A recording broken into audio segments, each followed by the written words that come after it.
Pakistan threatens to wipe Iran off the map. This is SkyWatchTV for Monday, January 11th, 2016. I'm Derek Gilbert. The sectarian struggle between Sunnis and Shias in the Middle East apparently has spread to South Asia. Pakistani General Raheel Sharif made what is a pretty transparent nuclear threat against Iran if any harm comes to Saudi Arabia. General Sharif made those comments during a visit to Pakistan by the Saudi Deputy Crown Prince and Defense Minister Mohammed bin Sultan. The war of words between Iran and Saudi Arabia escalated over the weekend, the rivals accusing each other of threatening regional security. Things really heated up last weekend after the Saudis executed Shia cleric Sheikh Nemr al-Nimr and 46 other men on terrorism-related charges. Protesters in Iran then stormed the Saudi embassy and set it on fire. And over the weekend, Iran accused Saudi warplanes of bombing its embassy in Yemen. That's the country just south of Saudi Arabia, where Houthi rebels backed by Iran have forced the Sunni government out of Yemen's capital city, Sana'a. And now Turkey is being drawn into this spat. Late Thursday, the Turks summoned the Iranian ambassador to register a complaint about being linked to the Saudi execution of Sheikh Nemr. The Turkish government has been trying to stay out of this fight so far, pointing out publicly that there is no death penalty in Turkey, a veiled criticism of Saudi Arabia. Now, the Turks and the Saudis have had their differences over the years. The House of Al Saud, which is the Saudi royal family, doesn't tolerate the Muslim Brotherhood in its country. Now, the Muslim Brotherhood was formed in the 1920s in Egypt, but formed in response to the collapse of the Ottoman Empire, the Caliphate, which of course was based in Turkey. And it's pretty clear from his political ambitions that President Erdogan is trying to recreate the Caliphate. But still, the Turks and the Saudis see a common enemy in the rising Shia influence of Iran, and in the grand tradition of treating an enemy of your enemy as a friend, the two are finding common cause in opposing Iran. The struggle between Sunnis and Shias dates back more than 1,300 years. It originated with a dispute between who was the rightful successor to Muhammad, Ali, according to the Shias, or Abu Bakr, according to the Sunnis.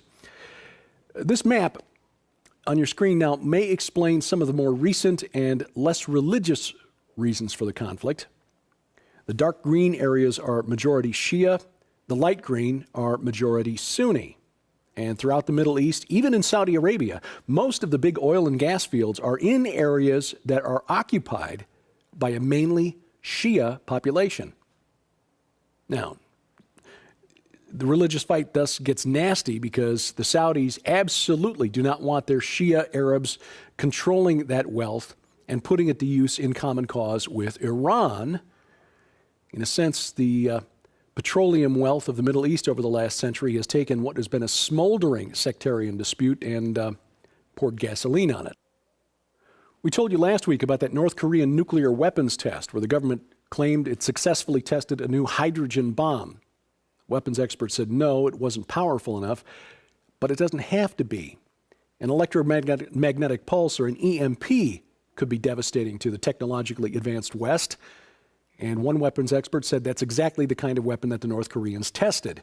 Peter Pry, a former analyst for the CIA, said that an EMP, like the one blown up in North Korea, could knock out critical infrastructure, communications, the power grid, banking, unprotected electronics, and everything from your washing machine to your smartphone, basically fried during an EMP, which would affect our ability to buy, sell, travel, to move food from distribution centers or the farm to stores. And here in the United States, where it seems like every retail chain operates on just-in-time deliveries, if the transportation system is disrupted for more than 3 or 4 days, shelves go bare and people get desperate. Also consider the fact that we might not be able to refrigerate goods, although that wouldn't be a problem outdoors at the moment here in the Ozarks, but also medicines that require refrigeration, like insulin, would go bad in a very short order. So, in other words, a bomb doesn't need to blow up a lot of people in order to kill a lot of people, which is likely why the U.S. Air Force flew a B-52 over South Korea on Sunday, sending a pretty clear message to North Korea. The head of U.S. Pacific Command, Admiral Harry Harris, said this was a demonstration of America's ironclad commitment to its allies in South Korea and Japan, and, of course, commitment to defending America. The Pacific Command also took the unusual step of making sure this photo was released to the press, showing the B-52 and its fighter escort, just to make sure Kim Jong-un got the message loud and clear. 2016, economically, starting off on a rocky road. Chinese stocks dropped more than 5% in early trading Monday after the worst week in its 25-year history to open the year. Finished up a bit Friday with some help from the central bank in China, which intervened and bought up a lot of stock. The United States, the Dow Jones Industrial Average and the S&P 500 both dropped about 6% last week, making it the worst 5-day start to a year in history. Last month, I told you about something called the Baltic Dry Index. Said that it dropped below 500 for the first time ever. And just to refresh, the Baltic Dry Index is a measure of the cost of shipping raw materials, bulk quantities of things like grain and iron ore and coal, the first stage raw materials needed to produce food or manufacture goods. It's a leading indicator, which makes sense. If you're manufacturing widgets and you don't expect people to buy your widgets or as many of them in the coming year, you don't buy as much of the raw material needed to make your widgets. And then companies that have to ship goods across the ocean wind up with empty containers, and they lower the price to ship goods in those containers, trying to get something into those ships rather than send them across the ocean at a loss.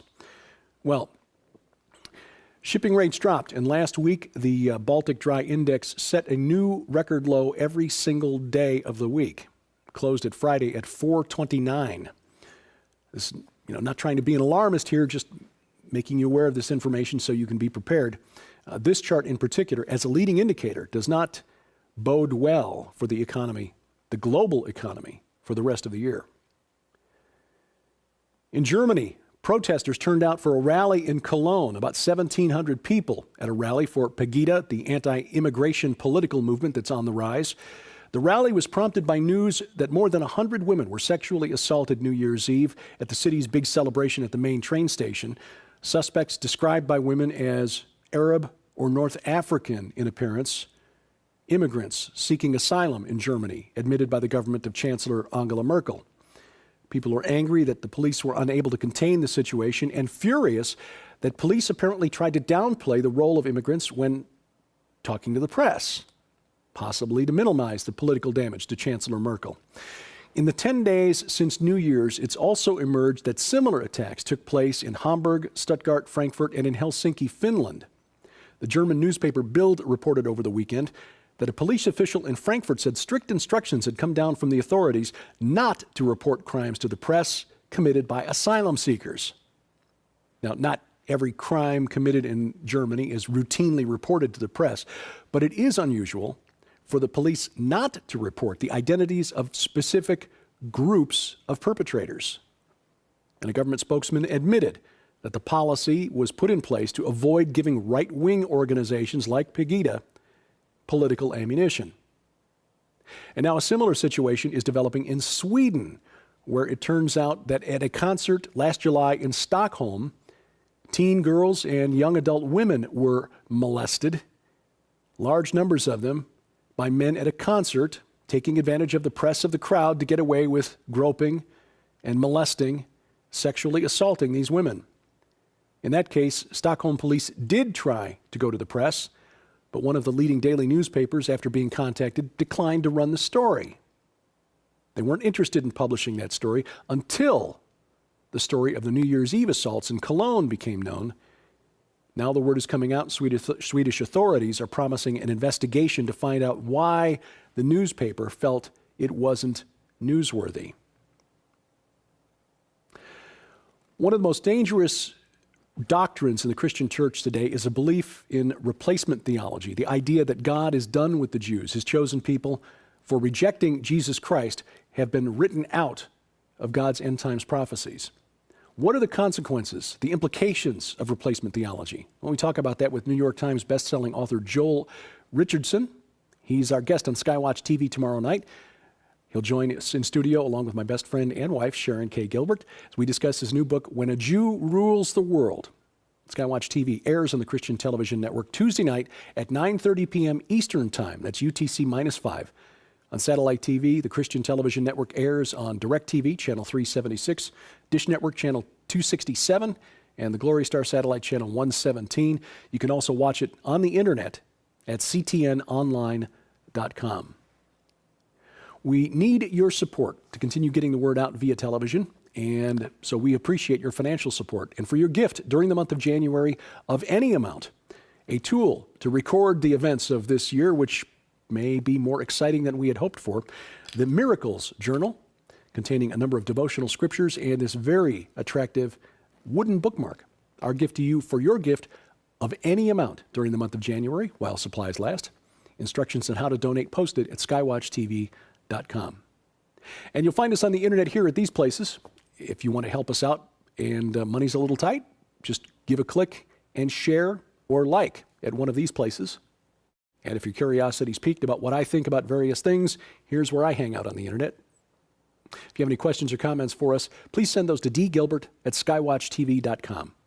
And thank you for watching. As we keep watch, I'm Derek Gilbert, and this is SkyWatch TV.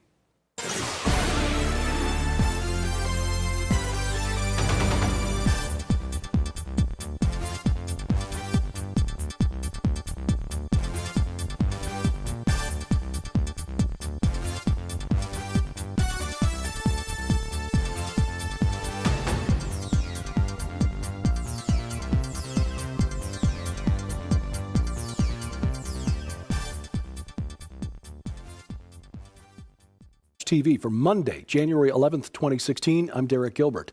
The sectarian struggle between Sunnis and Shias in the Middle East apparently has spread to South Asia. Pakistani General Raheel Sharif made what is a pretty transparent nuclear threat against Iran if any harm comes to Saudi Arabia. General Sharif made those comments during a visit to Pakistan by the Saudi Deputy Crown Prince and Defense Minister Mohammed bin Sultan. The war of words between Iran and Saudi Arabia escalated over the weekend, the rivals accusing each other of threatening regional Saudi warplanes of bombing its embassy in Yemen. That's the country just south of Saudi Arabia, where Houthi rebels backed by Iran have forced the Sunni government out of Yemen's capital city, Sana'a. And now Turkey is being drawn into this spat. Late Thursday, the Turks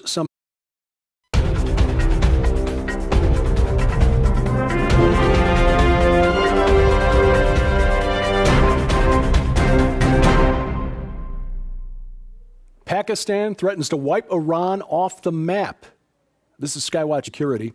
Things really heated up last weekend after the Saudis executed Shia cleric Sheikh Nemr al-Nimr and 46 other men on terrorism-related charges. Protesters in Iran then stormed the Saudi embassy and set it on fire. And over the weekend, Iran accused